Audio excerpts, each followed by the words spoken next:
Welcome back to the cost of control. In the last session, we talked about how control always comes with a cost. Sometimes it's increased anxiety, sometimes it's damaged relationships, sometimes it's being disconnected from God. But control always costs us something. Before we keep going in our discussion, I want us to take a step back and ask why? Why do we want to control our lives? If the consequences of control are so bad, why is it still so enticing? Well, the reason is simple, and that is something called the illusion of control. The illusion of control is actually a psychological term that explains the very real comfort we gain from the perception of being in control. That's what makes it so tempting, which we are going to hear about in Marissa's story. Listen to how she responded when her illusion of control fell apart.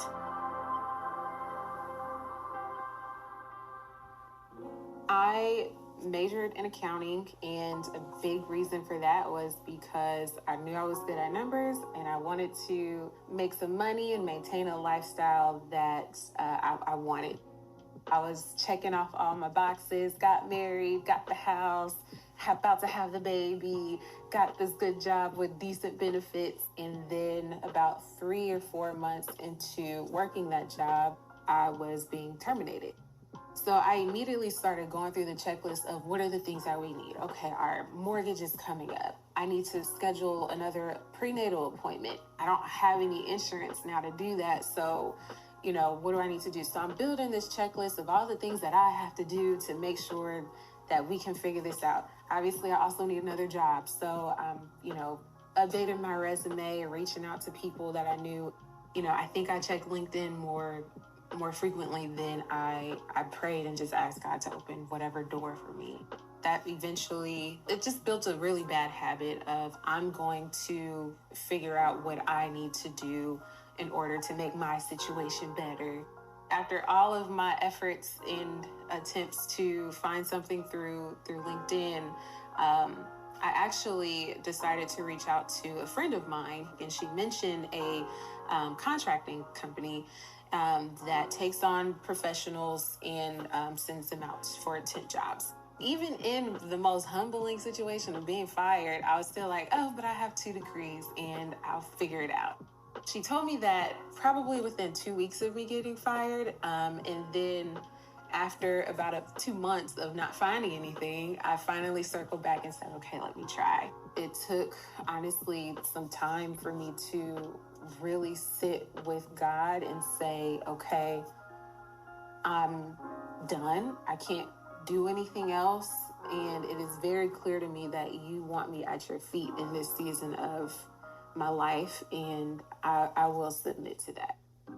So I applied to this temp agency. They called me back almost immediately, and within a week, I had everything. I had full benefits, and I was able to get paid leave. And so it was just every single thing that I needed, it was provided for. As much as I like to plan, ultimately what matters most is God's plan, and my yearly goals, my 5-year goals, all of those things. It's important for me to filter that through God's word, and just making sure that it aligns with whatever he wants me to do in this season, and being flexible enough to know that it's going to change.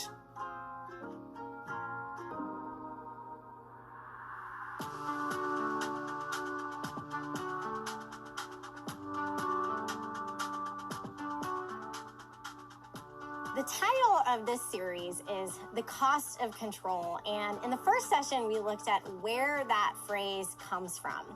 Whenever we reach for control to save us, it always comes with a cost.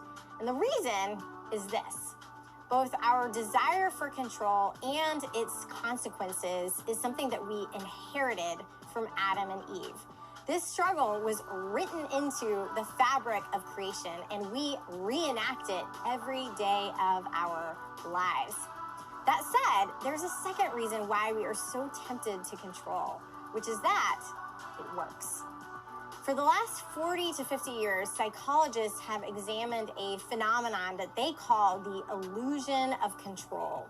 This term describes the human tendency to believe we have more control over our circumstances than we actually do. For example, one study found that when casino players want to roll a high number, they actually shake the dice harder. When they want to roll a low number, they shake it softer. The illusion of control is also at work when athletes wear the same article of clothing during the playoffs, or more relatively, when we constantly refresh the shipping information on a package as if that will magically move it along. Each of these practices gives us a sense of control that is totally disconnected from reality. But the reason we do this, as further research has shown, is that the perception of control yields measurable emotional benefits. Studies have shown, for instance, that cancer patients are less depressed and enjoy a higher quality of life when they believe they can control their emotional reactions and physical symptoms, and this is regardless of the severity of their disease. The perception of control is so emotionally beneficial, in fact, that in studies of people with high actual control but a weak perception of control, they registered higher anxiety and depression than people with low actual control but a high perception of it. All that to say, our desire for control is not just a power grab. Whenever we think we are in control, we actually do feel better. The illusion of control is an effective coping mechanism in a scary and uncertain world. Until, of course, the illusion is shattered. That is exactly what happened in Marissa's story. Her world was humming along. Her job was great. Her life was awesome. Her faith was strong. But what she did not realize is that this owed, in part, to the illusion of control. She thought she was holding it all together, and she drew a lot of comfort from that. But as soon as that illusion was taken away, the true source of her confidence was revealed. As she herself admitted, when she lost her job, she ran to control to save her rather than run to God. We saw this exact same mad dash in 2020 when the entire world shut down. Up until that moment, our world had become increasingly predictable because our technology was giving us an increasing sense of mastery over the world. Technological advances like the internet, smartphones, satellites, and modern medicine have provided us with access to more knowledge, more choices, and more certainty than any generation before us. Our weather apps, our GPS, our news alerts, our streaming services, our two-day shipping, our flight tracking, our Apple Watch health data all enable us to predict and to prepare, which is by and large a gift, and it provides a great deal of comfort in the world. However, what the pandemic revealed is that this technology had silently been instilling in us a massive illusion of control. It was so pervasive, so widespread, that we didn't even know it was there. But as soon as that illusion was shattered, many of us responded exactly like Marissa, frantic, scurrying around like a colony of ants desperate to repair a gash in our fortress. Whenever the illusion of control is shattered, we are suddenly confronted with a reality we have desperately tried to deny. And because of that denial, we are spiritually unprepared to face.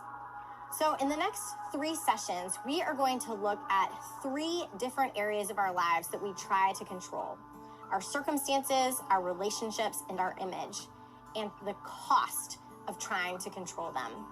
But before we do, I want to encourage you with one final thought. The reason we crave control is not entirely explained by theology, as we looked at in the last session, or psychology, as we looked at in this session. One big reason we crave control is that the world is not as it should be. Behind every struggle for control is a hurting person searching for peace in a chaotic world. That was Marissa's story, and maybe that is your story right now. Losing a job is scary. Getting a grim diagnosis is frightening. Watching someone you love make destructive choices is agonizing. These are not small aches. And wishing for an end to the brokenness is not a wrong or bad desire. God shares that desire with you, which is why he sent his son. And so as we close out our time, I want you to listen to these words from his son, from Jesus himself in John 8, verses 31 through 32. And they ring eerily prophetic in light of everything we just learned about the illusion of control. This is what Jesus says. He says, if you hold to my teaching, you are really my disciples. Then you will know the truth, and the truth will set you free. Remember that, friends, when the news of the world is frightening, or the diagnosis is discouraging, or the future is foreboding, we must resist that human urge to seek refuge in an illusion. Because we are humans, but we are not just humans. We are also disciples. And we're not disciples of an illusion, but disciples of Christ, which means our hope is not in an illusion. Our rescue is not in an illusion. Our peace is not in an illusion. Our joy is not in an illusion. To be a disciple of Jesus is to profess that it is the truth, not an illusion, that sets us free. And this conviction is what distinguishes us as the people of God. That is our work and our hope. In a world that craves control, seeks refuge in a lie, and lives in utter dread of facing reality, we, the disciples of truth, do not have to be afraid.